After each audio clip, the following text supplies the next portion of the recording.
Hello and welcome back to Stanley Gibbons' YouTube channel. I'm George James, Head of Commonwealth here at Stanley Gibbons. We're here today to look at this fascinating piece of history.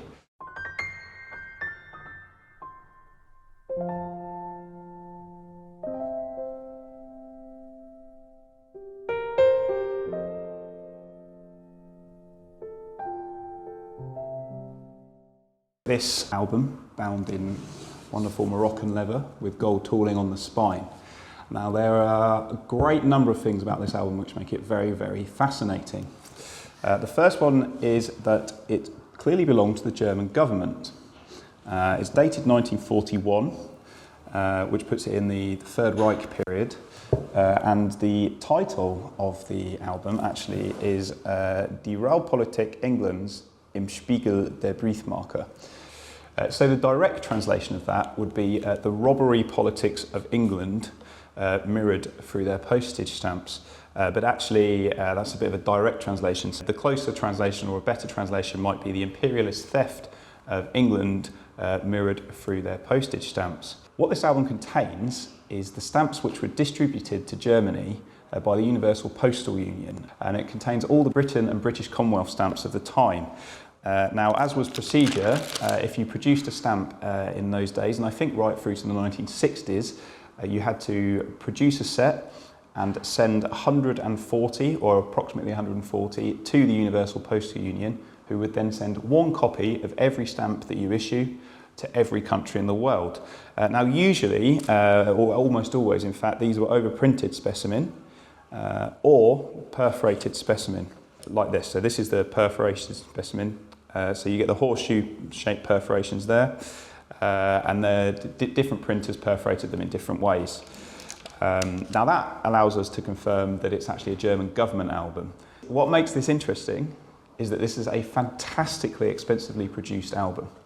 So when you look at it, every title is hand-drawn, and what it actually has as well is these hand-drawn maps of Europe as Hitler would have wanted them in 1941. So you look at it here, it says Deutsches Reich, so you've got no Poland, you've got no Czechoslovakia, you've got no Austria.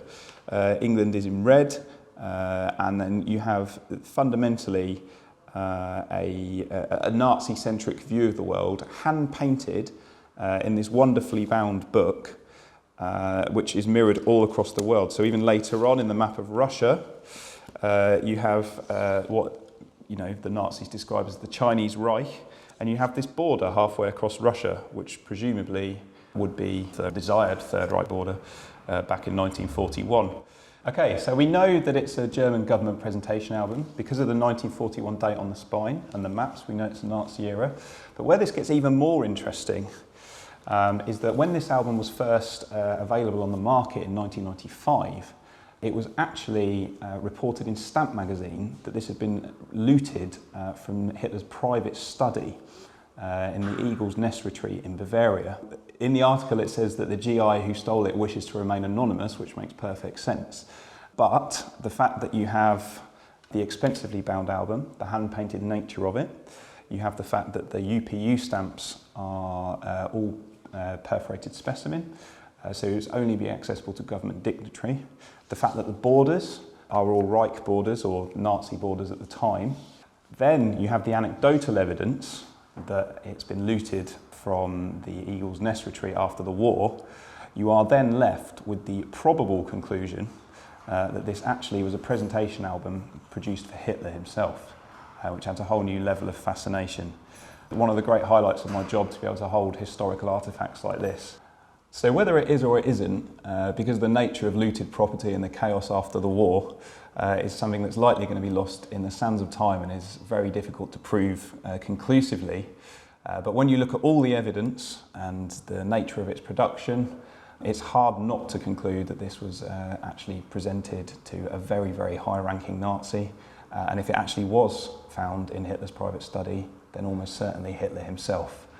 So yeah, a fascinating piece of history. And one of the many that we've got here on display at Stanley Gibbons in 399 Strand.